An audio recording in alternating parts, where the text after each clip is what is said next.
오늘 말씀의 제목은 주를 경외함으로 바라보라입니다. 어느 바닷가 마을에 아들 셋을 둔 어머니가 살고 있었습니다. 근데 이 여인은 일찌감치 바다에서 남편을 잃은 과부였습니다. 그래서 혼자 힘으로 아들 셋을 길러왔기 때문에 이 아들들만큼은 바다에 잃고 싶지 않은 그런 마음이 강했습니다. 그런데도 이 큰아들은 이 어머니의 뜻을 거스르고 그만 선원이 되었습니다. 얼마 후 큰아들은 거센 파도에 휩싸여서 목숨을 잃게 됩니다. 그로부터 둘째 아들과 또 셋째 아들이 해군에 입대를 하게 됩니다. 근데 두 아들도 역시 바다에서 목숨을 잃고 말았습니다.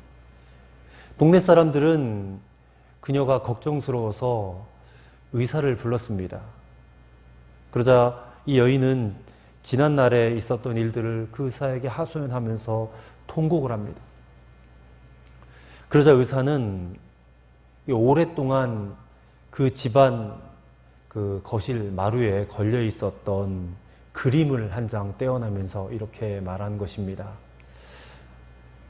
이 그림이 문제입니다. 아이들이 어려서부터 이 그림, 어떤 그림이냐면 푸른 바다와 하얀 배가 시원하게 그려져 있는 이 그림을 보고 자랐기 때문에 이 아이들 아무리 말려도 바다로 갈 수밖에 없었을 것입니다. 하더래요. 그만큼 사람이 무엇을 보고 사느냐가 참 중요하다는 것을 가르쳐주는 그런 이야기입니다. 사람이 가지고 있는 감각이 5개가 있다고 그러죠? 귀, 눈, 입, 코, 피부. 그래서 모두 다 중요한 기관들이지만 그 중에서 가장 중요한 기관이 있다면 바로 눈이라고 할 수 있을 것입니다. 왜냐하면 인간은 보는 것을 대단히 좋아하기 때문에 그래요. 우리가 그저 귀로만 듣는, 라디오를 통해서 듣는 것보다는 텔레비전을 통해서 또 휴대폰을 통해서 동영상 보는 것을 훨씬 더 좋아하죠.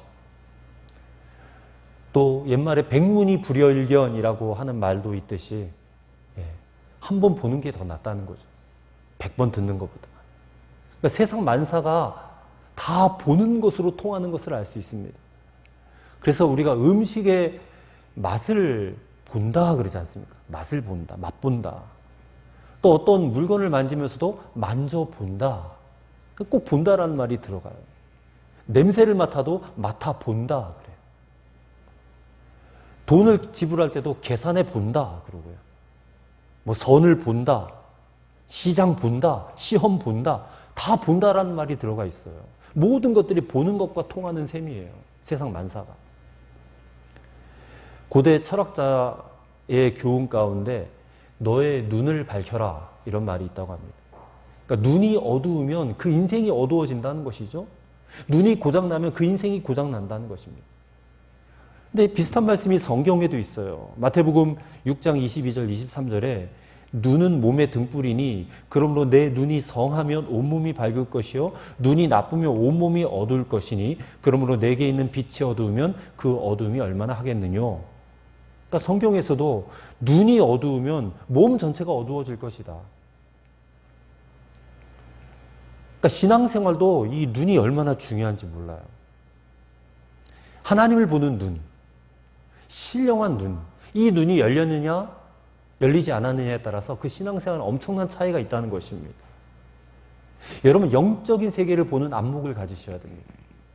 하나님의 나라가 있고 그 하나님의 나라는 이 땅에서 임하는 하나님의 나라가 있습니다. 그리고 우리가 죽고 난 이후에 들어갈 하나님의 나라, 천국이 있죠. 그 나라는 믿음의 눈으로만 볼 수 있는 겁니다. 신령한 눈. 그런 눈이 우리에게 열려져야 된다는 것이죠. 믿음의 눈이 열리면 하나님을 우러러 보게 되어 있습니다. 오늘 시편 25편 1절 말씀에 내 영혼이 주를 우러러 보나이다. 이 하나님을 우러러 본다라는 것은 저 높으신 하나님을 향한 어떤 기대감과 간절함을 가지고 사모하는 것을 의미하는 것이죠. 시편 62편 5절에서도 시인은 이렇게 고백합니다. 나의 영혼아 잠잠히 하나님만 바라라. 무릇 나의 소망이 그로부터 나오는도다. 유명한 복음성가에도 이 가사를, 이 시편을 가지고 이제 찬양한 것이 있는데, 육신의 눈은 그저 세상을 바라볼 뿐이에요. 인간만을 바라볼 뿐입니다. 그것 가지고 쉽게 생각하고 판단하고 그것 때문에 기뻐했다가 슬퍼했다가 우울했다가 행복했다가 그래요. 근데 믿음의 눈은 언제나 하나님을 바라보는 거예요. 우러러 보는 것입니다. 그리고 기도하는 것이죠. 그래서 오늘 믿음으로 살아가는 저와 여러분들이 신앙생활 하면서 우리의 육신의 눈은 정말 세상을 볼 수밖에 없겠지만 좀 믿음의 눈이, 영적인 눈이 열려져서 하나님을 우러러 바라볼 수 있는 그런 여러분과 저가 되기를 바랍니다. 그런 시각의 전환이 있게 되기를 간절히 축원합니다. 그렇다면 오늘 우리는 어떻게 하나님을 우러러 바라봐야 될 것인가? 첫째로 믿음의 눈으로 주만 바라보라는 것입니다. 시편 25편은 다윗의 시라고 제목에 기록이 되어 있습니다. 다윗의 시 가운데는 역경과 고난 가운데 지은 시들이 많아요. 25편도 아마 그런 이제 부류의 시편일 것입니다. 역경이 있어요. 고난이 있습니다. 수치를 당하기도 하고 모함을 당할 때도 있고 또 공격을 받을 때도 있었을 것입니다. 그래서 오늘 1절 말씀을 보면 다윗이 먼저 이렇게 기도합니다. 여호와여 나의 영혼이 주를 우러러 보나이다. 다윗은 왕이 되기 전에, 물론 기름 부음을 먼저 받았긴 했지만 왕이 되기 전에는 사울로부터 그렇게 막 쫓겨다녔어요. 10수년 동안. 그리고 도저히 이스라엘 안에서 도망갈 데가 없으니까 블레셋으로 망명을 할 때가 있었습니다. 블레셋에 가니까 다 알아보잖아요. 저 다윗이 골리앗을 때려잡은 사람이지 않느냐. 그래서 다윗을 붙잡아서 가드왕 아기스에게로 끌고 가요. 목숨이 막 경각에 달려 있습니다. 그때 다윗이 꾀를 냅니다. 내가 저 앞에서 미친 척 해야 되겠다. 그래서 막 대문을 그적그적거리면서 수염에 침을 질질 흘리면서 정신병자 취급을 그렇게 받게 되는 것이죠. 그렇게 해서 겨우 목숨을 부지해서 나온 일들도 있었죠. 또 왕이 된 이유는 어떻습니까? 밧세바의 그 간음 사건 이후로 그 아들 압살롬이 반역을 일으키지 않습니까? 근데 그때 다윗을 따르던 수많은 신하들이 다 등을 돌렸어요, 다윗에게. 그리고 아들 압살롬 편에 서서 다윗을 향해서 이렇게 조롱합니다. 다윗은 하나님의 은혜를 받지를 못한다. 그렇게 막 조롱하고 비난을 당하기도 했다는 것이죠. 그래서 많은 학자들이 오늘 시편 25편을 이 아들 압살롬으로부터 쫓겨다니던 그때 기록한 시편이다라고 추정을 하기도 합니다. 여러분, 오늘 우리에게는 어떤 역경들이 있습니까? 어떤 고난들이 있습니까? 근데 그 역경과 고난이 크던 작던, 많던 적던 간에 우리는 다윗처럼 기도하기를 배워야 됩니다. 1절 말씀처럼 내 영혼이 주를 우러러 보나이다. 항상 주님을 우러러 볼 수 있는 여러분과 저가 되기를 바랍니다. 그리고 다윗은 항상 실제적으로 기도했어요. 2절의 말씀 보시면 나의 원수들이 나를 이겨 개가를 부르지 못하게 하소서. 그의 원수들이 종종 다윗을 그렇게 조롱했습니다. 네가 그렇게 믿고 신뢰하는 하나님이 과연 어디 있느냐? 그 하나님이 지금 나타나셔서 너를 도와주지 않지 않느냐? 너는 계속 역경과 고난 가운데 있지 않느냐? 내 하나님이 어디 있느냐? 그렇게 조롱해요. 오늘날로 말하면 믿지 않는 사람들이 믿는 우리를 향해서 당신이 그렇게 열심히 교회를 다니고 그렇게 기도도 하고 예배도 드리고 헌금도 드리는데 지금 당신에게 일어나는 일들은 별로 좋지 않지 않느냐? 상황이 별로 좋지 않지 않느냐? 그렇게 하나님을 찾는 일이 당신에게 무슨 의미가 있느냐? 그렇게 조롱하는 것과 똑같아요. 그래서 다윗의 이 기도는 그렇게 하나님이 없다라고 말하는 자들의 생각, 그 생각은 잘못되었다. 또한 그들이 자기를 이기지 못하게 해달라. 그렇게 실제적으로 기도하는 것이에요. 그러면서 다윗은 이런 상황에서도 주님을 향한 믿음을 저버리지 않아요. 그래서 3절에 이렇게 기도합니다. 주를 바라는 자들은 수치를 당하지 아니하려니와 까닭없이 속이는 자들은 수치를 당하리이다. 주를 바라는 자, 이 바라는 자는 바라보는 자라는 뜻이죠. 그런 자에는 수치를 당하지 않게 될 것이다.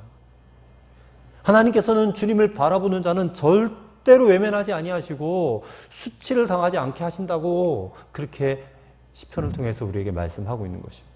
근데 이런 다윗의 고백들이 그저 그의 관념이나 생각 속에 머물러 있는 것이 아닙니다. 이는 다윗이 실제적으로 하나님이 자신에게 그렇게 해 주실 것이다 라고 확신을 가지고 기도하고 있는 거예요. 여러분, 기도를 해도 하나님이 해줄까 말까, 해주실지 안 해줄지 나는 확신할 수 없어, 이런 태도로 기도하시면 안 됩니다. 내가 기도하는 그 단어 한마디 한마디가 하나님께서 반드시 그렇게 이루어 주실 것이다 라고 하는 확신을 가지고 기도하셔야 될 줄로 믿습니다. 왜냐하면 다윗이 그것을 증명해 내었거든요. 그래서 우리가 기도할 때 시편을 인용해서 기도하는 것이 무척 중요하다고 볼 수 있습니다. 여러분이 뭐라고 기도해야 될지 잘 모르겠을 때 시편을 읽으시면서 기도해 보시길 바랍니다. 정확한 기도가 될 수 있을 거예요. 여러분, 믿음의 눈으로 주님만을 바라보시기를 바랍니다. 다윗은 5절에서 주의 진리로 나를 지도하시고 교훈하소서, 주는 내 구원의 하나님이시니 내가 종일 주를 기다리나이다 라고 고백하고 있습니다. 여기서 종일 주를 기다리나이다 라는 것은 그만큼 주님을 바라보는 마음이 간절하다라는 뜻이에요. 무엇을 바라보느냐에 따라서 그 사람, 그 바라보는 것에 끌리기 마련 아니겠습니까? 베드로가 풍랑 위를 걸어오시는 예수님을 보고 깜짝 놀라서 주님께 부탁하잖아요. 저도 이 바다 위를 걷게 해주소서. 그러니까 주님이 뭐라고 하십니까? 오라 그래요. 그래서 베드로가 바다로 풍덩 뛰어내렸더니 빠지질 않는 거예요. 그래서 계속 주님만 보고 걸어가다가 갑자기 그 발밑에서 찰랑거리는 파도를 보고 두려운 마음이 들었어요. 그래서 풍랑과 바람을 보다가 그래서 즉시 물에 빠져 들어가지 않습니까? 주님만 바라보고 가면 계속 걸을 수 있었을 텐데 자신의 발밑에 출렁거리는 바다를 보다가 시선을 빼앗긴 거잖아요. 주님을 바라보는 시선에서 세상을 바라보는 시선으로 바뀌어지면 금방 빠져들어갈 수밖에 없는 것입니다. 그래서 주님이 베드로에게 책망하잖아요. 왜 두려워하느냐? 이 믿음이 작은 자야. 나만 바라보고 끝까지 걸어왔으면 빠지지 않았을 텐데. 그런 의미잖아요. 오늘 우리가 살아가는 이 세상을 바라보면, 현실을 바라보면 도무지 기대할 만한 것이 없어요. 절망적인 상황만 세상에 가득해요.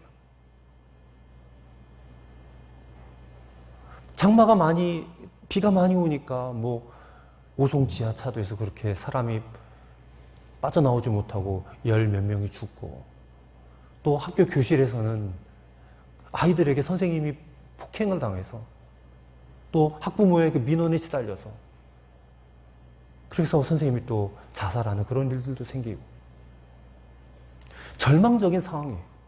도대체 그런 일들 속에서 우리 그리스도인들은 무엇을 해야 될지를 알 수가 없는 것입니다.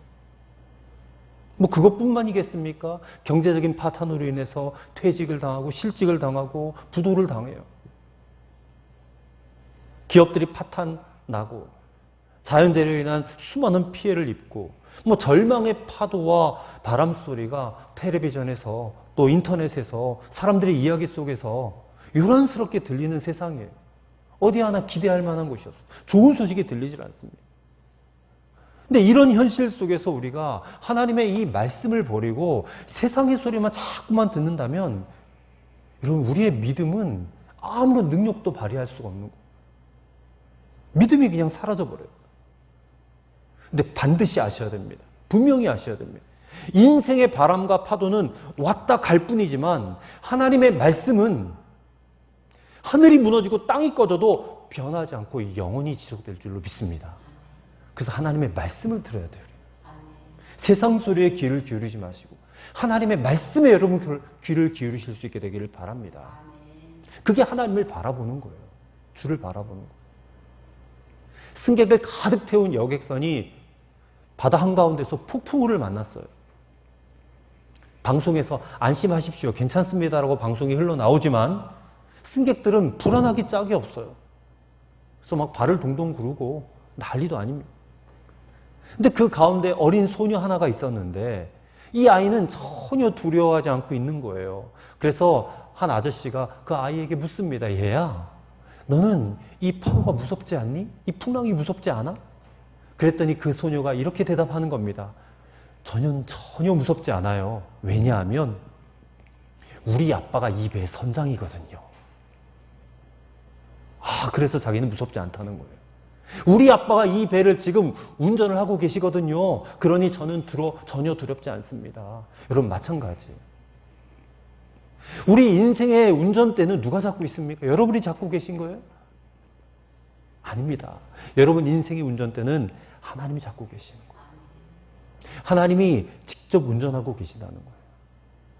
여러분의 인생의 운전석에서 여러분의 인생을 이끌고 계심을 믿으시길 바랍니다.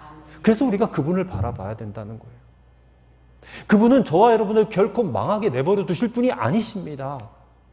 어려움과 역경과 고난은 찾아올지라도 항상 새 힘과 용기를 얻게 해 주실 줄로 믿습니다. 그리고 우리에게 필요한 하늘의 능력과 권세를 주실 거예요. 참된 만족과 진정한 기쁨을 맛보게 하실 줄로 믿습니다. 예수님의 성품을 닮아 거룩한 자가 되게 하실 거예요. 그래서 이 땅에서 천국과 같은 삶을 살게 하실 것입니다. 그 사실을 믿으시길 바라요. 우리가 아무리 건강상의 문제라든지 경제적인 문제라든지 자녀의 문제라든지 이웃 간의 문제라든지 그 어떤 문제들이 있다 할지라도 그 현실만을 바라볼 것이 아니라 믿음의 눈을 떠서 모든 문제의 해결자 되시는 주님을 바라보실 수 있게 되기를 바랍니다. 주님은 노련하신 분이세요. 우리 인생의 키를 조종해 가실 줄로 믿습니다. 그분은 조금도 실수가 없으신 분이에요. 한 채 오차도 없이 여러분의 인생을 당신의 뜻대로 이끌어 가실 줄로 믿습니다. 그래서 주님을 바라보라는 것이죠. 두 번째로 주님을 바라보되 경외함으로 바라보시라는 겁니다. 경외함으로. 여러분 주님을 경외한다. 이 경외한다라는 표현 12절에 나오죠. 여호와를 경외하는 자 누구냐. 경외한다라는 말이 히브리 말로 야라. 야라라는 말은 두려워한다라는 그런 의미가 있습니다. 근데 두려워하되 존경하는 마음으로 두려워하는 거예요. 그게 경외한다라는 말입니다. 하나님을 믿는다고 하면서도 하나님을 경외하지 않는 사람들이 많습니다. 그러니까 하나님에 대한 두려움이 없는 거예요. 그래서 그냥 막 신앙생활하는, 자기 멋대로 합니다. 자기 편의대로 신앙생활하는 거예요. 근데 여러분 하나님의 백성들, 하나님의 자녀들은 반드시 하나님을 두려워하는 마음을 가져야 됩니다. 예수님의 말씀 가운데서도 있잖아요. 나를 고난 주고 핍박하는 자를 두려워하지 말고 우리를 지옥에 능히 던져버릴 수 있는 그분을 두려워하라고 그랬어요. 그분은 심판하시는 하나님이십니다. 사랑의 하나님이시고 풍요의 하나님이시고 우리를 축복하신 하나님이시면 한편으로는 우리를 심판하실 수 있는 하나님이세요. 그래서 우리는 언제나 하나님을 두려워하는 마음으로 바라봐야 된다는 것이죠. 왜냐하면 하나님을 경외하는 마음으로 바라볼 때 관계가 분명해지기 때문에 그래요. 관계. 여러분 하나님과 우리와의 관계가 중요하지 않습니까? 근데 그 관계는 질서거든요. 하나님은 우리의 창조주이십니다. 하나님은 우리를 인도하시는 분이세요. 우리 인생의 주인이시고 주관자가 되세요. 그렇다면 우리는 어떻습니까? 우리는 그분의 자녀이고 그분의 종입니다. 신앙생활은 항상 이 관계가 분명해야 돼요. 이 관계의 끈을 잘 유지하는 것입니다. 근데 어느 순간 살다 보면 내가 하나님의 자리에 올라가 있을 때가 있어요. 그리고 하나님을 내 발밑에 둘 때가 있단 말입니다. 관계가 뒤틀어져 버렸잖아요. 그럼 반드시 그 삶에 문제가 생긴단 말이에요. 이 관계를 잘 유지해야 돼요. 이게 기차가 선로를 이탈해버리면 어떻게 되겠습니까? 큰 대형 사고가 일어나는 것이잖아요. 하나님과 우리와의 관계 가운데서도 이게 관계가 이탈되지 않도록 조심하셔야 됩니다. 하나님을 믿는다고 하면서도 이 관계를 소홀히 여기면 반드시 탈이 나게 되어 있다는 것이죠. 그 신앙생활의 질병 가운데 무서운 것은 하나님을 더 이상 자기 인생의 주인으로 여기지 아니하는 것에서부터 시작이 돼요. 이게 영적인 질병입니다. 이 신앙생활에 대한 무관심, 무감각이에요. 여러분 신앙생활 잘하고 계십니까? 하나님과의 관계에 아무런 문제가 없으세요? 이 관계의 끈을 잘 유지하셔야 됩니다. 근데 어떤 분들을 보면 영적인 생활에 대해서 전혀 관심이 없어요. 교회 와서 일주일에 예배 한 번 드리는데 그 말씀을 듣는 그 시간에도 내게 어떤 그런 자극이 와도 그냥 아무런 감각이 없어요. 느낌이 없어요. 그게 큰 영적인 질병에 걸린 것입니다.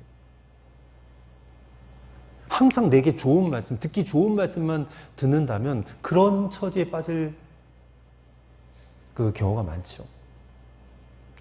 우리 삶에 대해서, 우리 신앙생활에 대해서 하나님이 지적하시는 것이 많을 것입니다. 너는 지금 이러이러한 부분들을 개선해야 돼. 이러이러한 부분들을 고쳐야 돼. 이런 말씀을 주실 때가 많을 거예요. 근데 그것이 깨달아지고 내 마음에 비수와 같이 꽂힐 때에 그래요 하나님 제가 그것을 잘못하고 있었군요. 잘못했습니다. 하나님 제가 고치겠습니다. 이렇게 가야 그 신앙의 관계의 끈이 바르게 되어질 수 있는 것이죠. 다윗은 하나님을 경외하는 자였습니다. 그래서 아까 봤던 3절 말씀에 자신이 수치를 당하지 않게 기도하면서 그 원인을 외부에 돌리지 않았어요. 다른 사람에게 돌리지 않았습니다. 바로 하나님과 자신과의 관계 속에서 자신의 삶을 성찰하기 시작하는 거예요. 지금 자신이 겪는 역경과 이 고난의 원인이 무엇인가? 혹시 자신에게 은밀하게 지은 죄 때문에 그런 것은 아닌지, 아니면 어떤 하나님의 다른 계획이 있는 것은 아닌지, 만약에 있다면 내가 어떻게 해야 될 것인지 하나님께서 인도해 주시기를 바라며 기도했다는 거예요. 여러분 이것이 바로 하나님을 경외하는 자의 자세라는 겁니다. 다윗은 이렇게 주님을 바라본 거예요. 그래서 4절에 이렇게 기도합니다. 여호와여 주의 도를 내게 보이시고 주의 길을 내게 가르치소서라고 해요. 여기서 주의 도, 주의 길을 보여달라고 하는 표현은 하나님의 뜻과 계획을 보여달라는 그런 의미인데 곧 지금 자신에게 닥쳐온 역경과 고통을 내가 어떻게 받아들이며 어떻게 살아야 될 것인지를 보여달라는 그런 기도가 아니겠습니까? 그래서 다윗은 그 고통의 순간에 서서 하나님 앞에 자신을 이렇게 내어놓고 여기에 어떤 비밀한 것이 있으며 내가 어떻게 살아야 할지를 알게 해달라는 그런 의미로 주의 도를 또 주의 길을 보여달라 가르쳐달라 그렇게 기도하는 것이에요. 부목사 때 신방을 하면서 어느 권사님 간증을 기가 막힌 간증을 들었어요. 이 권사님은 딸만 6을 둔 딸부자집 권사님, 딸부자. 근데 종갓집 맏며느리로 시집을 왔어요.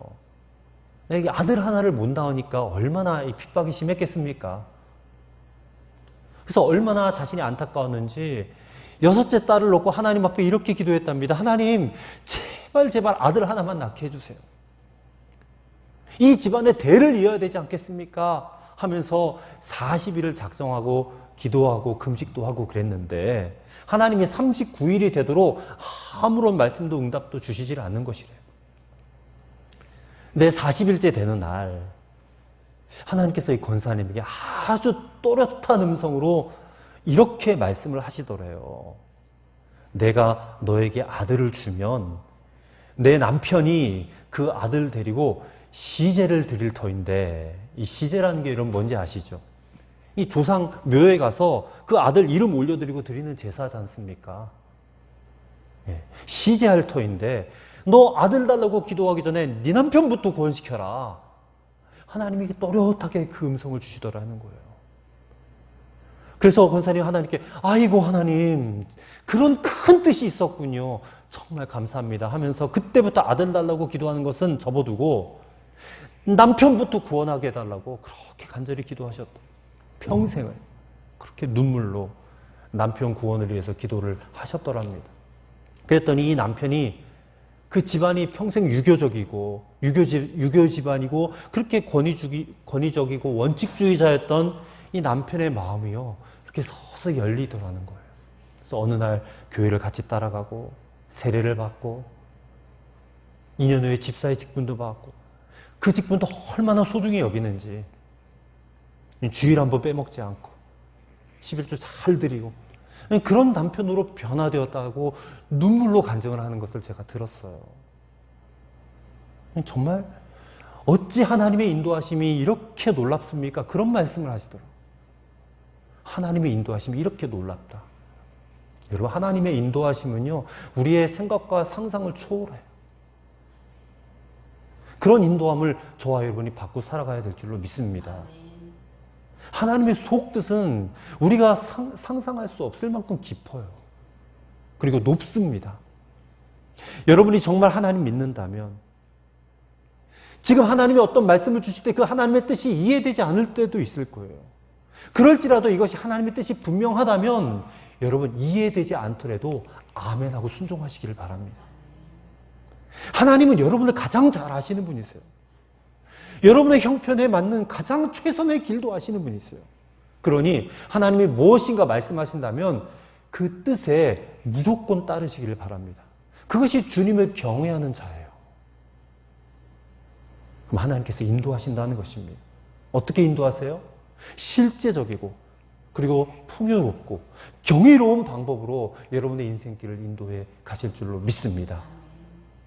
그리고 마지막 세 번째로 이렇게 주님을 경외함으로 바라보는 자에게는요 3가지의 축복이 있다는 것입니다. 오늘 12절부터 13절까지의 말씀을 보면 3가지의 축복이 있는데 첫 번째 축복은 뭐냐면 12절입니다. 여호와를 경외하는 자 누구냐? 그가 택할 길을 그에게 가르치시리로다. 다윗은 여호와를 경외하는 자는 하나님께서 가야 할 길을 가르쳐 주신다라고 말하고 있습니다. 우리가 가야 될 길을 하나님이 가르쳐 주신다. 인생에는 길이 여러 길이 있지 않겠습니까? 근데 이 선택을 잘 못해서 그냥 잘못된 길로 가는 경우가 얼마나 많아요. 뭐 순간의 선택이 평생을 좌우한다 이런 광고 카피도 있었는데 우리 인간이 아무리 지혜롭게 선택한다 할지라도 인간의 지혜로 선택한 길은요 이게 잘못된 선택이에요.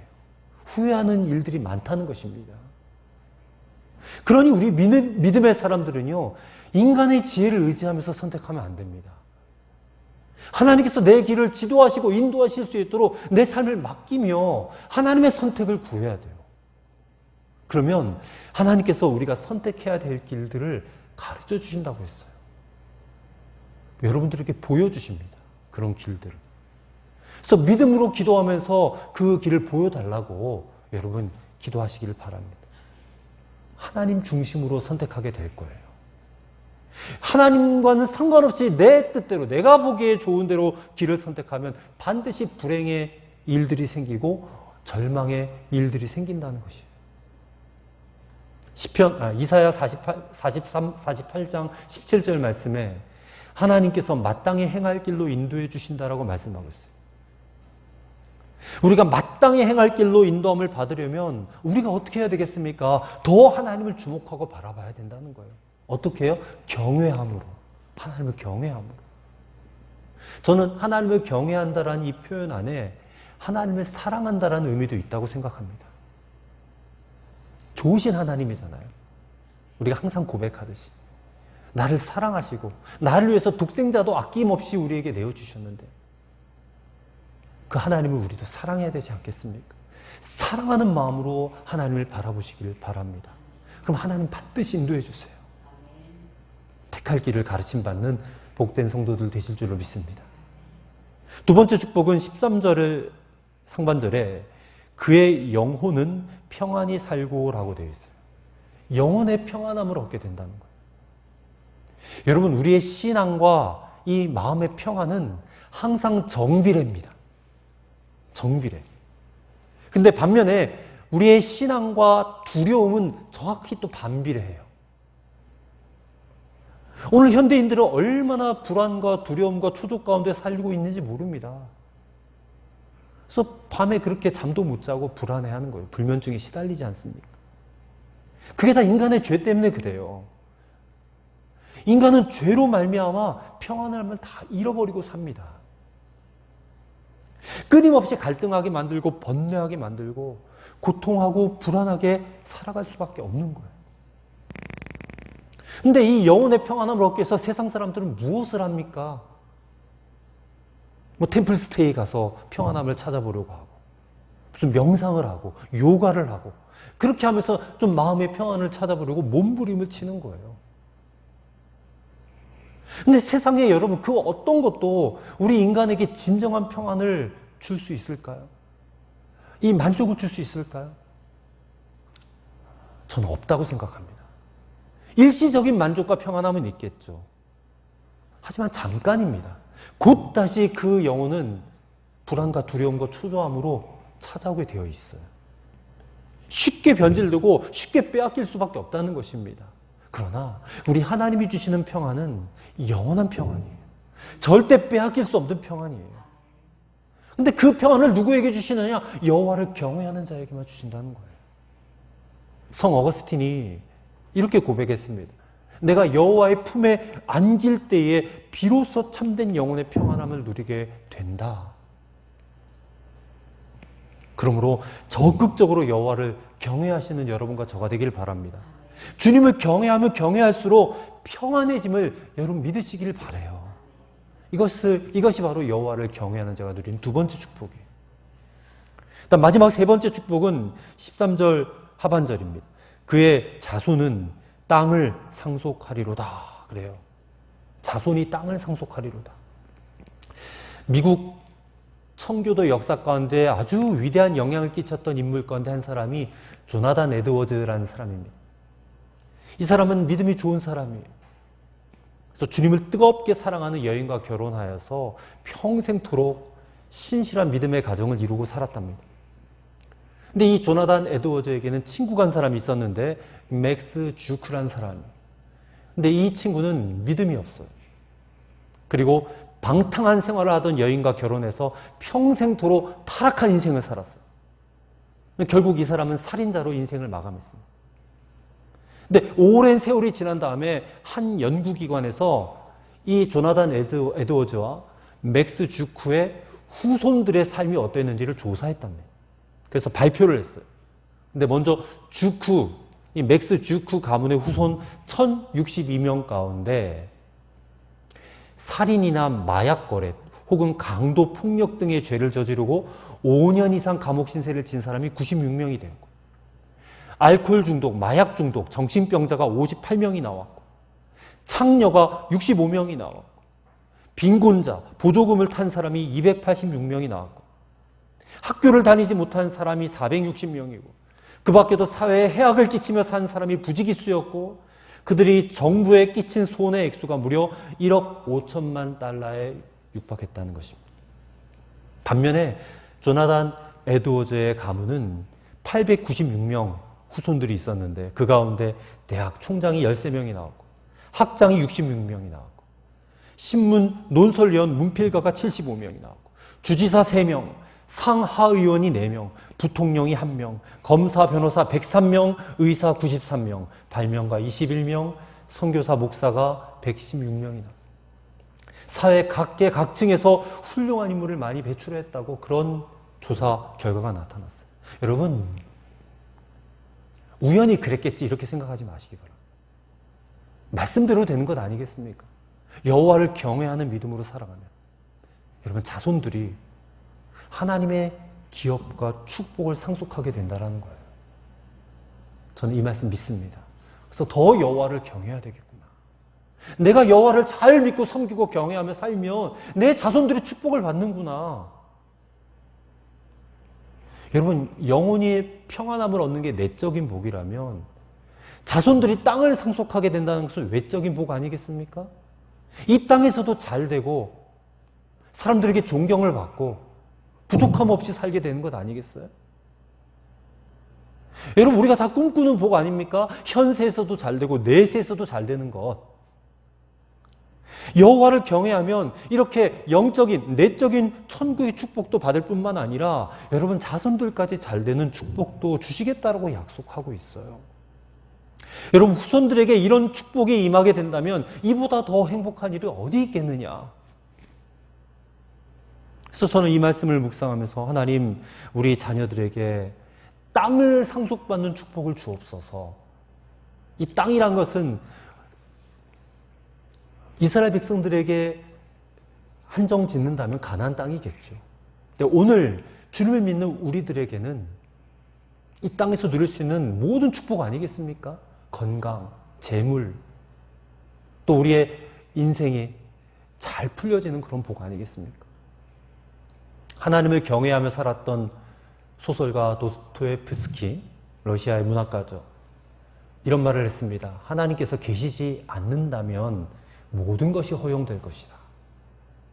뒤집어 생각해 보면 하나님이 계시기 때문에 악을 행하는 것이 허용될 수 없다. 그런 말이거든요. 하나님은 두 눈 시퍼렇게 뜨고 살아계신 분이십니다. 그 하나님이 오늘 우리의 삶을 일거수일투족 감찰하고 계십니다. 우리뿐만이 아니라 이 세상 모든 사람들을 하나님은 다 지켜보고 계세요. 근데 그 하나님에 대한 인식이 없고 믿지 않고 경외하지 않는 사람들은 하나님을 두려워하지 않으니까 악을 마음껏 행하고 사는 거예요. 그래도 양심의 가책도 받지 않는 거죠. 자신의 욕구에 따라서 무엇이든지 다 행하고 살지 않습니까? 그러나 하나님을 경외하는 사람은 그 입술에 혹시라도 내가 뭔가 실수하는 말이 나올까 그 두려워하는 거예요. 내가 말로 범죄하지 말아야지. 행실로 범죄하지 말아야지. 혹시라도 내가 뭔가 실수하고 잘못했다면 그것 때문에 양심의 가책을 받고 괴로움이 그 안에 찾아오지 않습니까? 이게 하나님을 경외하는 자의 모습 아니겠어요? 그러므로 주님을 경외하는, 하나님을 경외하는 그런 믿음의 삶이 여러분들에게 꼭 있으시게 되기를 바랍니다. 다윗은 모든 곤경 가운데서 하나님을 경외하는 마음으로 바라보았어요. 오늘 우리 마음 가운데 여전히 괴로움이 있습니까? 고통이 있습니까? 어떤 역경이 있습니까? 그것 바라보지 마시고 이 모든 것들을 일거에 해소하실 수 있는 전능하신 하나님만을 경외함으로 바라보시기를 간절히 바랍니다. 부디 진심으로 하나님을 경외하시게 되기를 바라요. 그래서 하나님의 가르치심을 받으시고 가야 될 길도 인도함을 받으시고 영혼의 평안함도 누리시고 여러분의 자손들도 하나님의 기업을 상속받아 누리며 살아가는 그런 복된 성도들이 다 되시기를 주의 이름으로 간절히 축원합니다. 기도하시겠습니다. 하나님, 우리 인생에 역경이 찾아오고 곤고함이 찾아온다 할지라도 우리가 하나님을 바라보는 시선을 놓지 않겠습니다. 바라보되 하나님을 경외함으로 바라보게 하옵소서. 우리의 영혼을 만족시켜 주시고 자손이 땅을 차지하게 될 것을 믿음으로 바라보게 하옵소서. 예수님 이름으로 기도하옵나이다. 아멘.